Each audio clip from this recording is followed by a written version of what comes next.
Salam sejahtera. Kami daripada kumpulan 4 akan membentangkan tugasan 1 yang bertajuk Sumbangan Tamadun India di Malaysia. Nama saya Imelda Julia Ana Agan, pemegang nombor matriks di 202010947171. Tamadun India merupakan tamadun terawal yang ditemukan oleh para pengkaji. Tamadun ini wujud di antara tahun 2500 hingga 1800 sebelum Masihi. Tamadun India berpusat di lembah Sungai Indus yang dikenali sebagai Harappa. Selain itu, tamadun India juga bertahan beribu tahun dan masih lagi mengekalkan tradisi kebudayaannya tanpa mengalami banyak perubahan. Tamadun India dipengaruhi oleh ketiga-tiga agama besar dunia iaitu Hindu, Buddha dan Islam. Ketiga-tiga agama inilah yang mewujudkan sumbangan dan hasil pencapaian tamadun India yang dapat kita nilai daripada pelbagai sudut. Seni bina tamadun India. Walaupun seni bina tamadun India tidak banyak mempengaruhi seni bina di Malaysia, namun masih terdapat beberapa buah masjid yang mempunyai ciri-ciri seni bina selatan India. Salah satu contoh pengaruh seni bina tamadun India di Malaysia adalah seni bina Masjid Kapitan. Masjid ini telah dibina pada tahun 1803 di Pulau Pinang. Orang India yang datang ke Pulau Pinang pada awalnya adalah untuk berdagang kain dan rempah. Namun demikian, semakin lama masyarakat India Muslim semakin menetap di Malaysia, semakin banyak masjid yang didirikan. Tempoh persinggahan pedagang India Muslim yang mengambil masa 2 hingga 3 bulan membuatkan masyarakat India Muslim memikirkan bahawa sebuah masjid perlu didirikan di Pulau Pinang. Pengaruh seni bina selatan India ini pula jelas kelihatan pada minaret yang tinggi dan kubah potong bawang pada masjid tersebut. Saya, Rachel Langit Ana Ajan, memegang nombor matriks di 202010941115. Sekarang, saya akan membentangkan sumbangan tamadun India yang kedua, iaitu agama. Tamadun India, seperti mana tamadun lain, sudah mula bertapak di abad ini buat suatu tempoh yang agak lama.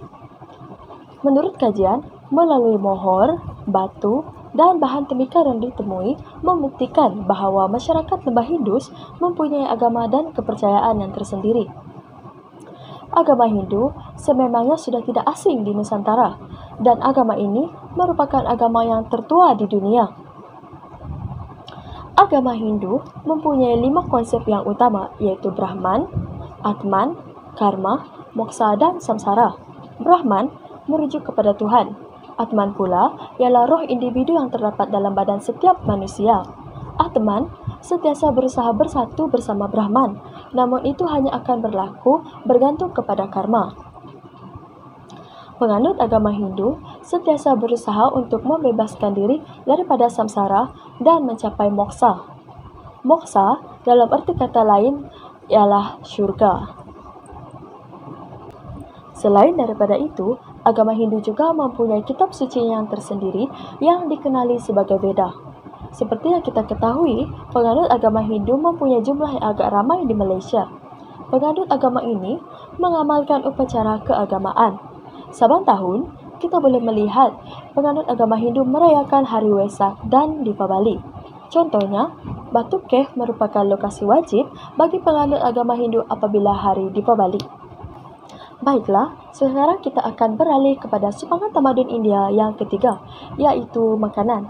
Tamadun India telah mempengaruhi tamadun Melayu di Malaysia dari segi makanan. Antara contoh makanan tradisional tamadun India yang paling popular adalah roti canai. Selain daripada roti canai, kita juga ada paratha dan puri. Makanan ini merupakan makanan kegemaran kaum India. Namun, makanan ini kini digemari oleh sesiapa sahaja tanpa mengira bangsa dan agama. Capati dan tosai juga tidak ketinggalan kerana ia mempunyai banyak khasiat dan ia juga sesuai untuk mengurangkan penyakit kencing manis dan darah tinggi. Roti-roti ini kebiasaannya dicicah bersama kari ataupun sambal. Salam sejahtera, saya Jessica Kendi Anna Halim, pemegang kad metrik D2020109413 dan merupakan pelajar program Ijazah Sarjana Muda Pendidikan Seni. Seterusnya kita akan pergi kepada aspek perkembangan ilmu. Selain dari kesusastraan India yang menjadi asas kepada penggunaan dan perkembangan ilmu di Malaysia sebelum kedatangan sinar Islam, aktiviti perterjemahan juga giat berkembang sejajar untuk melahirkan sebuah tamadun yang mantap. Tamadun India menekankan kepada penggunaan bidang sains sebagaimana dalam tamadun India klasik. Perkembangan ilmu sains dan teknologi di India memberikan pengaruh besar dalam penguasaan ilmu dalam kalangan masyarakat Malaysia khususnya. Masyarakat India mendapatkan ilmu berkaitan sains dan teknologi melalui kitab suci mereka yang dipanggil sebagai kitab suci Veda. Antara penguasaan ilmu tersebut ialah ilmu astronomi, perkembangan matematik dan pengenalpastian kod dalam komunikasi. Selain itu, tamadun India juga sangat mementingkan penguasaan dalam bidang matematik. Matematik dijadikan sebagai pelajaran wajib setiap pelajar di institut. Kesannya dapat dilihat dalam perkembangan pendidikan persekolahan di Malaysia pada hari ini apabila subjek matematik ini telah dijadikan subjek wajib bagi setiap pelajar. Seterusnya kita pergi kepada aspek adat istiadat. Antara pengaruh Hindu yang masih menjadi ikutan dalam masyarakat Melayu pada hari ini ialah adat melenggam perut. Adat melenggam perut ini ialah suatu adat yang dijalankan ke atas seorang isteri yang telah genap 7 bulan hamil dan bertujuan untuk meletakkan kedudukan bayi di dalam perut si ibu di tempat yang sepatutnya, iaitu di bahagian kepala di pintu rahim bagi memudahkan si ibu bersalin dan bayi tidak kelemasan di dalam perut. Seterusnya ialah adat berinai. Adat berinai juga merupakan adat tamadun Hindu yang masih diikuti oleh masyarakat Melayu. Majlis berinai ini dijalankan secara berperingkat, iaitu terdapat 3 peringkat berinai seperti berinai curi, berinai kecil dan berinai besar. Secara ringkasnya, berinai curi ini biasanya diadakan pada waktu petang hari, manakala berinai kecil pula diadakan selepas berinai curi dan dilakukan pada sebelah petang. Bagi istiadat berinai besar pula, ianya dijalankan pada waktu malam sebelum majlis langsung atau selepas majlis akad nikah untuk para jemputan khas daripada kedua-dua pihak pengantin. Seterusnya adalah adat membelah mulut bayi atau adat mencecah air zam-zam atau kurma ke dalam bibir bayi tersebut. Bagi sumbangan yang lain, saya serahkan kepada pembentang yang seterusnya. Salam sejahtera, nama saya Angelica Dina Naedi, memegang kad metrik bernombor D202011094121. Pakaian tradisional. Sari merupakan pakaian tradisional India yang mudah dikenali di seluruh dunia. Sebidang kain berukuran 5 hingga 6 ela panjang dipadankan dengan kain dalam yang berwarna seakan-akan kain sari tersebut. Kain sari ini dililit pada badan dengan bahagian hujungnya yang bersulam dengan cara tersendiri mengikut adat. Kain dalam dipakai di atas atau di bawah pusat dan berfungsi menyokong kain sari tersebut dari terlucut. Kurta merupakan pakaian tradisional bagi lelaki kaum India.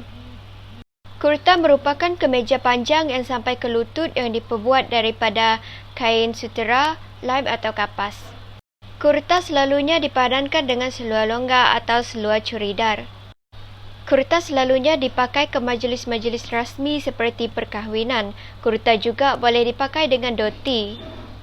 Sari dan kurta merupakan pakaian tradisional yang digemari dan dipakai oleh rakyat Malaysia ketika perayaan atau majlis perkahwinan.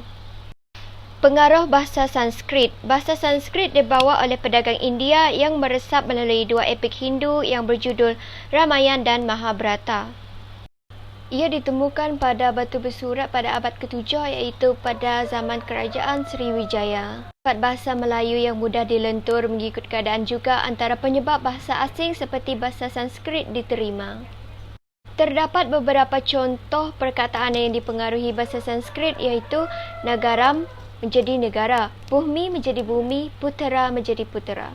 Dari segi fonologi, aspirasi H dalam Sanskrit digugurkan atau dipindahkan tempat, contohnya seperti perkataan di bawah, Bumi menjadi bumi. Saya Nur Bacil Amal binti Nasruddin, nombor matriks T202010441160. Konsep Diwaraja juga memberi sumbangan dalam tamadun India. Konsep Diwaraja ialah institusi beraja yang telah wujud di negara kita sejak abad ke-15, iaitu semasa pemerintahan Kerajaan Melayu Melaka. Raja dianggap mempunyai kedudukan yang tinggi dan rakyat di bawah kekuasaannya. Raja juga dianggap mempunyai kuasa yang tinggi dan berdaulat.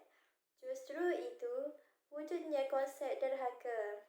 Rakyat pada masa itu begitu menyanjung raja dan tidak berani untuk ingkar akan arahan raja kerana tidak mahu derhaka. Pengaruh daripada tamadun India mengenai konsep Diwaraja ini sebenarnya jelas memberi impak kepada tamadun di Malaysia.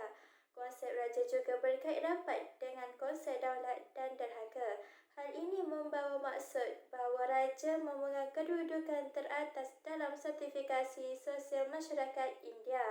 Sesiapa yang mengingkari arahan raja maka ia dianggap derhaka dan mendapat balasan buruk.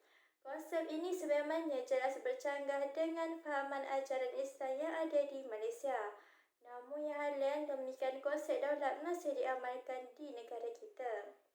Kesimpulannya, tamadun India merupakan tamadun yang banyak menyumbang kepada perkembangan negara dan masyarakat di Malaysia. Sumbangan tamadun India juga sememangnya membawa kepada perubahan yang masih baru dalam cara hidup dan budaya masyarakat di Malaysia. Sebagai kesannya berlaku pencampuran budaya dalam kehidupan masyarakat. Pelbagai agama dan budaya juga dalam kalangan masyarakat Malaysia telah mewujudkan sebuah negara yang harmoni dan berdaya saing sebanding dengan negara yang lain.